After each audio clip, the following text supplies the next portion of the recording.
A continuación, vamos a hablar un poco del tercer tema del sistema digestivo, enfocándonos en las características histológicas del esófago y el estómago. Recordando un poco, como les comenté en las primeras clases del sistema digestivo, que por ser un sistema tubular principalmente, vamos a hablar de 4 capas y cada capa tiene características distintas, siendo la más interna hacia la luz, como podemos ver en esta caricatura, la mucosa, la cual tiene 3 estructuras, que sería el epitelio, la lámina propia y la muscular de la mucosa. Luego continuamos con la submucosa, que es generalmente donde están los adenómeros de las glándulas, la capa muscular, que es esta que vemos bastante gruesa, formada por una capa de músculo liso circular, y la más externa es longitudinal, y la más externa es serosa o adventicia, dependiendo del trayecto en que estemos describiendo. Aquí, para recordar de nuevo, vemos mucosa señalado desde la luz hasta acá, formado por el epitelio, la lámina propia y la muscular de la mucosa. Continuamos con la submucosa, que son los adenómeros y tejido conectivo denso regular. Aquí podemos encontrar a partir de aquí el plexo de Meissner. Luego encontramos la capa muscular formada por la capa muscular circular interna y la longitudinal externa, y la más externa, que puede estar formada por seroso o adventicia. Ya en las clases anteriores describimos lo que es la vía digestiva superior, formada por la boca y la orofaringe y las glándulas salivales. En este caso vamos a describir lo que es el esófago, que simplemente es un sistema de conducción del alimento que ya trituramos, a través de la deglución, lleva el bolo de alimento hacia el estómago. Y aquí el estómago comienza, a través de secreción de sustancias, a modificar ese alimento que hemos deglutido. El esófago mide aproximadamente 25 centímetros de longitud. Como les comenté, lo que hace, o su función principal, es transportar ese bolo, o sea, ese alimento que ingerimos, que lo masticamos, lo trituramos, hacia el estómago. Está formado por numerosos pliegues longitudinales con hendidura intercaladas para permitir una cierta distensión, y tiene 2 esfínteres fisiológicos que tienen una función muy importante, que es de regulación de que, bueno, en el caso del esfínter faringoesofágico o esofágico superior, que sería aquí donde está el inicio del esófago y la orofaringe, ella permite o regula el paso de aire hacia el estómago, y el esofágico inferior, que es más o menos en esta zona, lo que evita o no permite es el reflujo de los ácidos gástricos hacia el esófago. El esófago en su trayecto está formado tanto por músculo estriado esquelético como por músculo liso, dependiendo de la zona que estemos por evidenciar.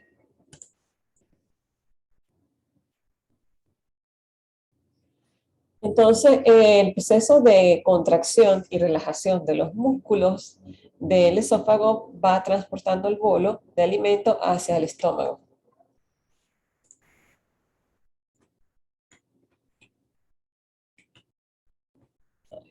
Se fue, se volvió loco esto. Ok. En la siguiente imagen, simplemente esto es una endoscopia donde pueden observar la luz del esófago en vivo y donde se ven los pliegues que les comenté del esófago. Ahora, con un corte histológico coloreado con HE, un corte transversal, podemos observar las diferentes características del esófago. Si comparamos esta imagen, que es una caricatura, con la que tenemos al lado derecho, que es un corte histológico, podemos observar más o menos que son parecidos, tomando en cuenta que esta zona bastante grande y gruesa sería el epitelio, perteneciente a la mucosa. Es un epitelio estratificado plano, no queratinizado, con papilas conjuntivales adelomorfas. Tiene una lámina propia muy fina, justo debajo, y hay una delgada capa de muscular de la mucosa. Luego continúa la submucosa, aquí no se ve claramente, pero más o menos es por aquí, la muscular, ¿okay? Y la adventicia. Esta caricatura es para que observen y de nuevo repasen las características de las diferentes capas del esófago, siendo la que está marcada de aquí hasta acá la mucosa, formada por el epitelio, la lámina propia de la mucosa y la muscular de la mucosa. De aquí hasta acá sería la submucosa, Tenemos la capa muscular formada por la circular interna y longitudinal externa y la túnica adventicia, que es tejido conectivo laxo. Volvemos a repasar. De aquí hasta acá la mucosa formada por el epitelio, la lámina propia, la muscular de la mucosa, la submucosa, la muscular, circular interna, longitudinal externa y la adventicia. Ahora vamos a describir brevemente las características de cada una de las capas. En el caso de la mucosa, como ya les comenté, tiene aproximadamente un espesor de 0,5 milímetros, bastante densa. Es un epitelio estratificado plano, como pueden observar, sin queratina, ¿ok? No queratinizado con papilas conjuntivales adelomorfas. Una de las diferencias de este tipo de epitelio con respecto a la piel es que él se regenera pero muy lento, por eso es que cuando hay lesiones esofágicas tardan hasta semanas para poder regenerarse. Otra característica es que las células de Langerhans tienen epítopos. Recordemos que los epítopos son como prolongaciones de la membrana, de la membrana plasmática de la célula. Y bueno, cuando el esófago se acerca hacia el estómago, el epitelio cambia de manera brusca a un epitelio simple cilíndrico a nivel del cardias. La lámina propia es tejido conectivo fibroelástico, o sea, laxo. Allí se pueden encontrar glándulas esofágicas. En el caso de la lámina propia, podemos observar las glándulas esofágicas cardíacas, principalmente en la porción inferior del esófago cuando está haciendo la transición hacia el estómago, pero también hay glándulas esofágicas que están en la faringe, que son principalmente mucosas, por lo tanto, secretan mucina o moco que se cargan de la lubricación y protección del epitelio del esófago, de modo que no sea dañado con el paso del bolo, ¿ok? Y la muscular de la mucosa es una capa muy delgada de músculo liso, longitudinal, que se inicia del cartílago cricoides. Aquí podemos observar, de aquí hasta acá sería el epitelio, lámina propia y muscular de la mucosa. En el caso de la submucosa es un tejido conectivo denso y regular. Es esto que podemos observar aquí. Esto sería epitelio, lámina propia, muscular de la mucosa, submucosa. Ahí podemos encontrar las glándulas esofágicas propias, es decir, se pueden observar en todo el trayecto del esófago. Son generalmente mixtas, pero a predominio mucoso, son mucocerosos, y bueno, se encargan de lubricar, ¿ok? Su producto de excreción van a ser la luz del esófago para lubricar el epitelio, y a partir del esófago podemos encontrar el plexo submucoso de Beister, que hablamos en el temario del segundo parcial. En el caso de la muscular externa, que es bastante gruesa, es esta que está de aquí hasta acá. Esto sería submucosa y de aquí sería hasta acá mucosa. Dependiendo, como les comenté anteriormente, del trayecto en que hagamos el corte histológico, son las características del músculo. Puede ser estriado o puede ser liso o una combinación de ambas. Como se describe aquí, en el tercio superior del esófago, o sea, más hacia la orofaringe, solo encontramos un músculo estriado esquelético y tiene sentido, ya que el proceso de deglución es algo voluntario, tenemos conciencia de cuando vamos a deglutir, ¿ok? En el caso del tercio medio del esófago es músculo liso y músculo esquelético, hay una combinación de ambas. Y en el tercio inferior solamente músculo liso. En este caso también, a partir de esta estructura, podemos encontrar el plexo metérico de Auerbach. Simplemente para que observamos acá las características del trayecto del esófago, donde en la capa muscular tenemos que la porción más superior está formada por músculo esteroesquelético, en el medio músculo esteroesquelético y músculo liso, y en la porción inferior músculo liso solamente. Y bueno, esto es un corte histológico para que recuerden las características del músculo esteroesquelético, longitudinal perdón, circular y longitudinal.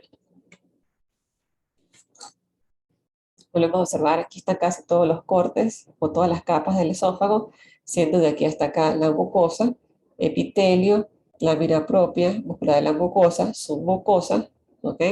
Y muscular. Aquí se puede observar de nuevo muy bien, de aquí hasta aquí, que sería la capa mucosa, epitelio, lámina propia, muscular de la mucosa, submucosa, que se ven los adenómeros de las glándulas, puede ser que son mucocerosas, y de aquí en adelante es la capa muscular externa.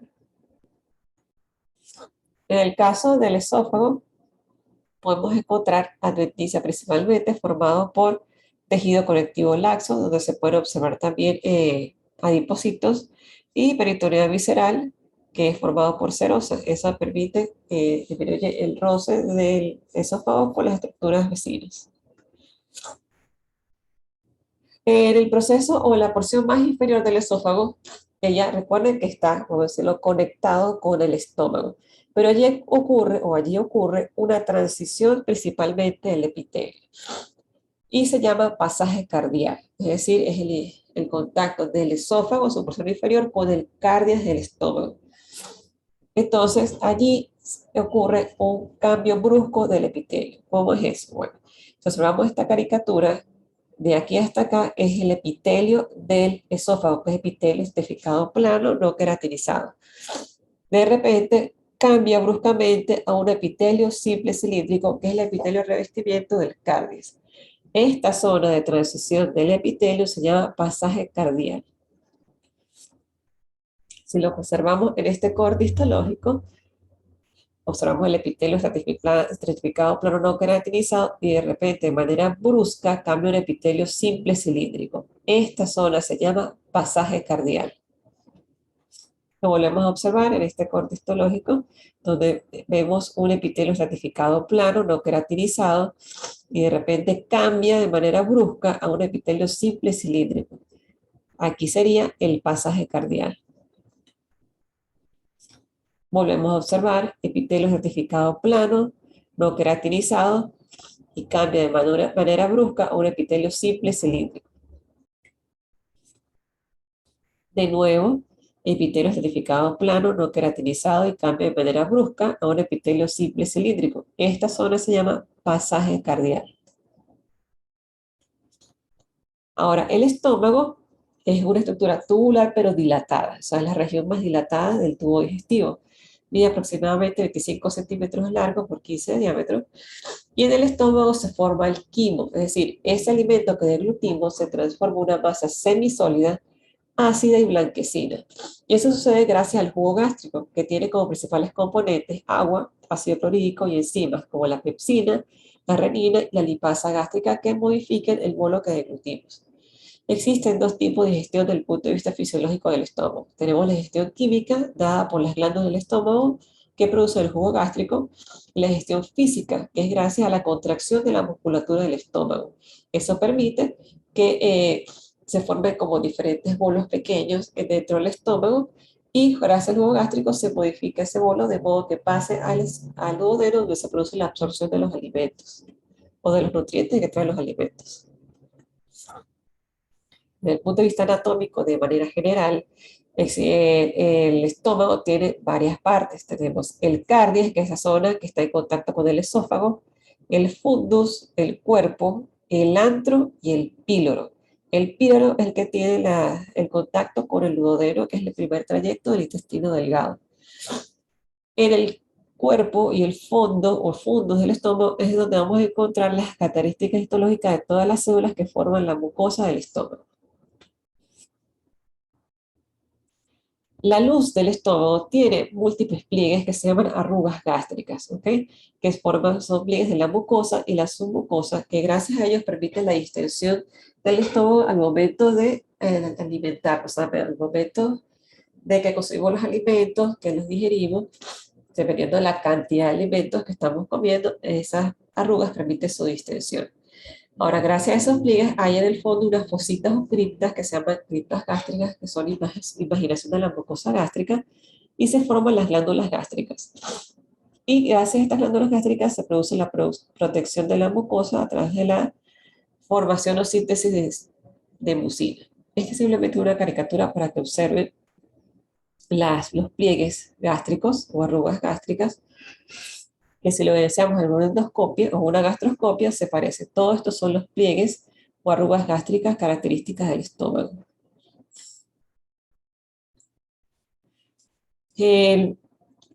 La mucosa o la túnica mucosa del estómago es bastante grande porque allí se forman las glándulas gástricas. Si recuerden la clase de tejido glandular, las glándulas gástricas son del tipo tubular, simple porque tienen un solo conducto y son ramificadas. Tubular simple ramificada. ¿Qué quiere decir esto? Que el adenómero, además que es tubular, se ramifica.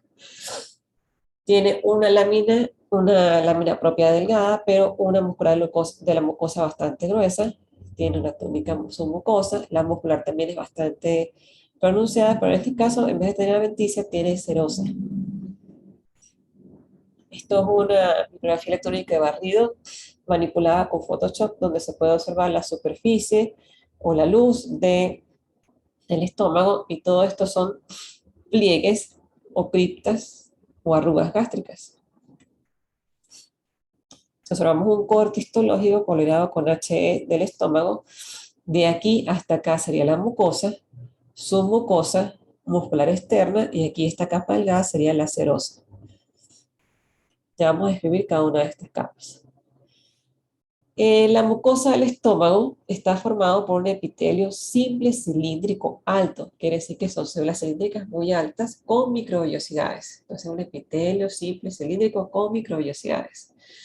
La porción más superficial de la mucosa del estómago está formada principalmente por células mucosas superficiales, que son las encargadas de secretar un moco visible. ¿Para qué sirve ese moco? Bueno, adhiere el revestimiento del epitelio, ¿ok? Evita la autodigestión. ¿Qué quiere decir esto? Que gracias a la producción de jugos gástricos, que son bastante ácidos, se puede lesionar el estómago o el epitelio del estómago, formando lo que llaman las erosiones y las úlceras del estómago. Y gracias a estas células mucosas superficiales, ellas hacen una capa que protege el epitelio del estómago de esos jugos gástricos. Y gracias a que atrapa iones de bicarbonato y neutraliza un poco la acidez de esos jugos gástricos. Las características de las microvellosidades de este tipo de epitelio son gruesas y cortas, y se continúan con las fositas gástricas, es decir, con esos espacios que se forman, como esas criptas que se forman en el estómago. Esto es una imagen, un corte histológico coloreado con H de el epitelio simple cilíndrico del estómago. Pueden ver que son células cilíndricas altas, y se pueden observar la porción más apical es una fibra clara, quiere decir que hay abundante mucina en esa zona del citoplasma. La lámina propia, este es conectivo laxo, tiene como característica que es muy vascularizada y hay abundantes células plasmáticas, linfocitos, células cebadas y fibroblastos. A nivel de la lámina propia, se describe que hay aproximadamente 15 millones de glándulas gástricas. Recuerden que esas son imaginaciones del epitelio que van hasta la lámina propia, que forman las glándulas gástricas características. Entonces, en esta caricatura van a observar lo que les quiero explicar. De aquí hasta acá es la mucosa. Este es el epitelio de revestimiento que forma unas arrugas y forma unas criptas, van hasta el fondo de la lámina propia. Y estas criptas son las famosas glándulas gástricas. Aquí sería la lámina propia, que se ve poca porque gracias a la imaginación de estas glándulas, y la lámina, la muscular de la mucosa. Si observamos este corte histológico, esta es con menor aumento y este es con mayor aumento. Entonces son imaginaciones del epitelio que forman las glándulas gástricas, que son un tipo de glándulas tubular simple ramificada. Ahora, dependiendo de la zona que estemos observando, las glándulas gástricas son las características de las mismas. Es decir, las glándulas cardiales, las que están en el cardio, están formadas por células productoras de moco, por células enteroendocrinas y células parietales. Ya vamos a describir cada una de ellas.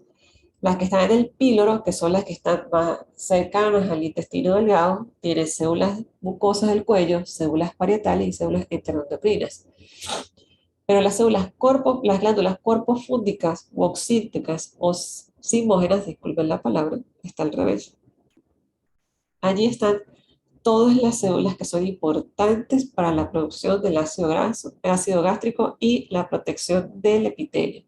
Están las células mucosas superficiales, las células mucosas del cuello, las células principales o simógenas, las células parietales, las células enteroendocrinas y las células primordiales.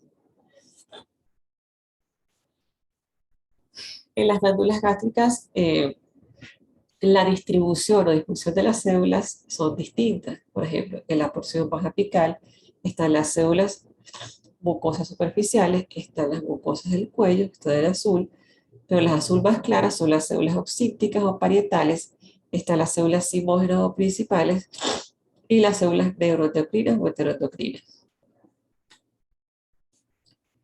Simplemente para que recuerden más o menos la ubicación de las células de las glándulas se describe que tienen un istmo, que es una zona más estrecha, el cuello y el fondo o base. Bueno, están las células superficiales, en el istmo están principalmente las células mucosas del cuello y algunas células principales. En el cuello como tal están las células parietales y en la base podemos encontrar las células endocrinas y las células principales. Esto es un corte histológico coloreado con azul de toluidina, donde podemos observar las características de las glándulas que son tubulares, simple, un solo conducto excretor, ramificada, ¿ok? Y dependiendo de la zona que estemos observando, son la distribución de las células. Esta zona más estrecha sería el istmo, ¿ok? Y aquí sería el cuello y la base. Si observamos un corte histológico de la mucosa del estómago, podemos darnos cuenta de ciertas características que la diferencian y podemos observar más o menos cuáles son las células.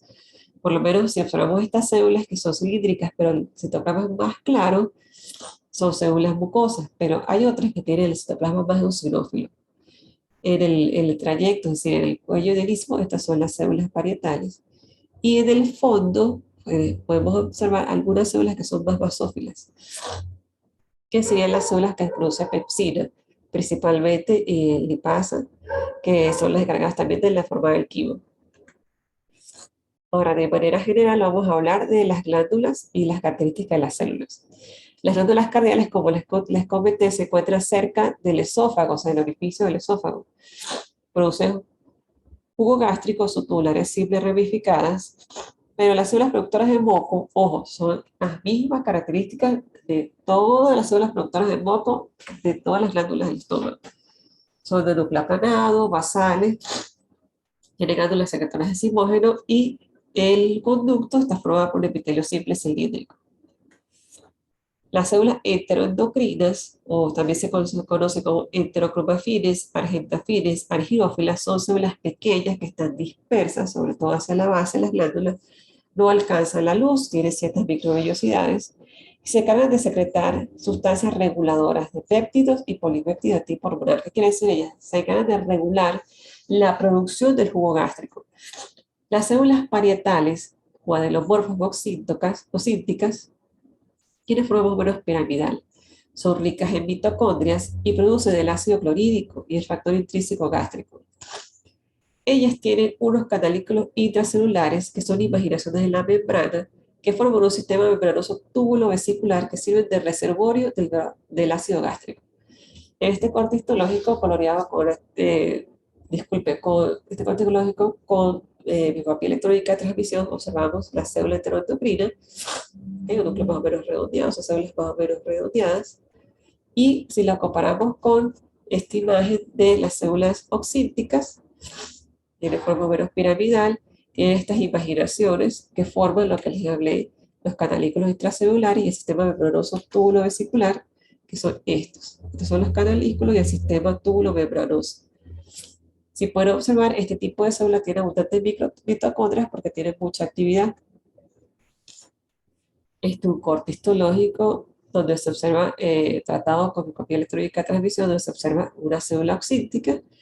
¿Ok? Lo que se observa aquí más electrón denso son abundantes mitocondrias y aquí está el sistema de canalículos, ¿ok? Donde están las imaginaciones de la membrana plasmática que funcionan como reservorio de el ácido gástrico o el ácido clorhídrico. Las células mucosas superficiales, la mucosa del cuello, las características son similares. ¿Qué quiere decir? Que son cilíndricas, deformadas, con microvellosidades cortas, tiene un moco que es soluble, que se mezcla con el quimo y le da lubricación del epitelio para evitar el daño por el ácido gástrico. Las células mucosas del cuello las encontramos principalmente en las glándulas corpofúndicas, oxínticas o simógenas. Recordemos cuerpo fúngico es porque están en el fundus y en el cuerpo del estómago. Las células principales o zimógenas, recordemos el nombre es distinto, estas son las parietales, estas serían las principales o zimógenas, son células que están en la base principalmente de la glándula, son cilíndricas con microvellosidades cortas y producen principalmente pepsinógeno, renina y lipasa gástrica. Esta es una imagen microscopía electrónica de transmisión de las glándulas mucosas del cuello, donde podemos observar que tienen en la porción apical abundantes vesículas, características que tienen abundante mucina. En el caso de las células eh, principales, tienen abundante mitocondrias, tiene complejo de Golgi también importante, tiene retículo bálmico rugoso. Recuerden que como ellas producen abundante pepsinógeno, renina y lipasa, estos son principalmente proteínas, y las vesículas son en menor cantidad, pero más grandes. Si pueden observar aquí, la forma más o menos piramidal, abundante retículo bálmico rugoso, y las vesículas son más grandes comparadas con las de las glándulas mucosas o las células mucosas. Las células primordiales son células regenerativas, ellas son las encargadas de diferenciarse en los demás tipos de células, porque recordemos que es un epitelio y el epitelio está en constante renovación. ¿Okay? Se caracteriza porque tienen núcleos basales grandes o pocos organelos, son cilíndricas y reemplazan el resto de los tipos celulares. Ya las glándulas pilóricas, pues son las mismas características de las anteriores, por eso no las voy a describir de nuevo. Tiene células mucosas del cuello, las células parietales y las células enteroendocrinas. A la altura del antro pilórico, estas glándulas se cambian un poco a tubulares enrolladas, ¿okay? Y secretan principalmente lisocima. En este cuadro es para que recuerden las características o las diferencias entre las glándulas, o sea, la extensión de las glándulas, de las cardiales, tiene una extensión más pequeña, las fúngicas todo el espesor, las pilóricas es otra sección. Tiene fosillas, en el caso de las fosillas, más planas en las cardiales, son más profundas en las pilóricas, por lo tanto las fúngicas es como un intermedio. La forma, okay, cuando hablamos de tubulares tortuosas, siguen siendo tubulares simples, ramificadas, ¿ok? Pero tiene cierta tortuosidad, se enrollan poco, son más tortuosas en las pilóricas. En cambio, en las fúngicas sí podemos observar con detalle las porciones de las glándulas gástricas, y las cardiales, a nivel de las células, tienen mucosas parietales endocrinas, en las pilóricas igual, pero en las fúngicas tenemos todas las características de las células clásicas de las glándulas gástricas. Ahora, la muscular de la mucosa, a diferencia del esófago, esta sí es más gruesa y tiene sentido, ya que el estómago tiene que tener bastante fuerza de contracción para expulsar las secreciones o el producto de excreción de las glándulas gástricas. Entonces se describe que tiene tres capas: la circular interna, la longitudinal externa y la circular externa. Si observamos este corte histológico, esta estructura que está aquí, que se ve más gruesa, sería la muscula de la mucosa. Entonces ella se encarga de, a través de su contracción, repito, de la que se produzca la expulsión del contenido que forma el jugo gástrico. Aquí para que observen, esta sería la mucosa, las glándulas gástricas, y aquí sería la lámina propia, y aquí está la muscular de la mucosa. La submucosa tiene tejido conectivo denso y regular. Si observamos de aquí hasta acá sería la mucosa, esto sería la submucosa. Se describe que hay abundantes adipocitos, son muy vascularizados, hay nódulos linfoides abundantes, y también se encuentra el plexo submucoso de Meissner. La muscular externa es bastante pronunciada. A diferencia del esófago, esta tiene tres capas. Por eso es que es bastante gruesa. De aquí hasta acá está formada por la longitudinal externa, la circular media y la oblicuo interna. En estas capas también podemos encontrar el plexo metérico de Auerbach.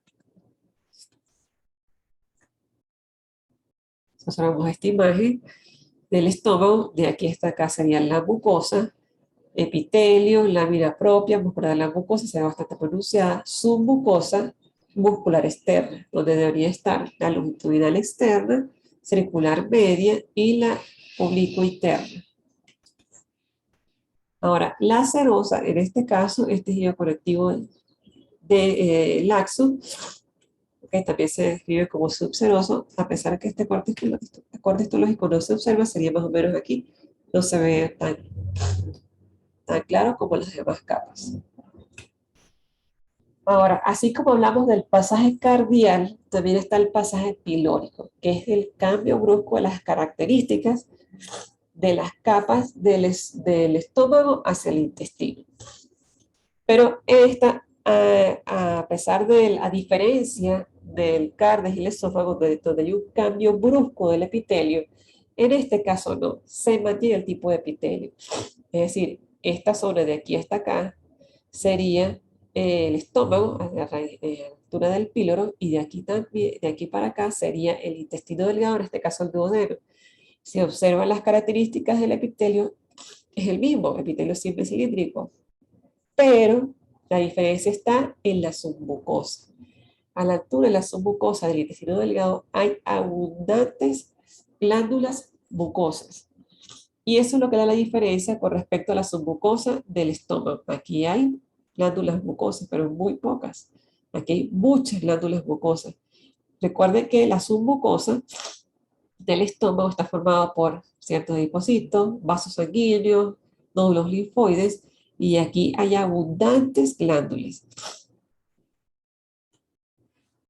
Otra característica que la permite diferenciar es que justo en el antro pilórico, en el píloro, hay un aumento del grosor de la capa muscular, ¿ok? Porque eso genera una especie de esfínter.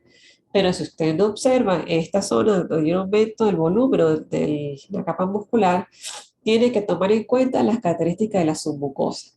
De aquí para acá, esto es estómago, hay el mismo epitelio, y de aquí para acá es intestino, el mismo epitelio. Pero si comparamos la submucosa de este lado con la submucosa del intestino, aquí hay abundantes adenómenos de glándulas mucosas. Por lo tanto, esto sería el intestino delgado. Esto ahora se llama pasaje pilórico. Claro, es difícil de entender si lo observamos aquí, pero cuando vengan a las prácticas y observen las características, se van a dar cuenta de las diferencias. Entonces, ojo con eso, el pasaje cardial, el pasaje pilórico, las características de las glándulas corpofúndicas, principalmente, de todas las células que las forman, ¿ok? Las características de esas células y de las características de las glándulas esofágicas también es muy importante, de cómo se distribuyen las capas musculares en el estómago y en el esófago. En la siguiente clase hablaremos del intestino delgado, grueso, recto y ano.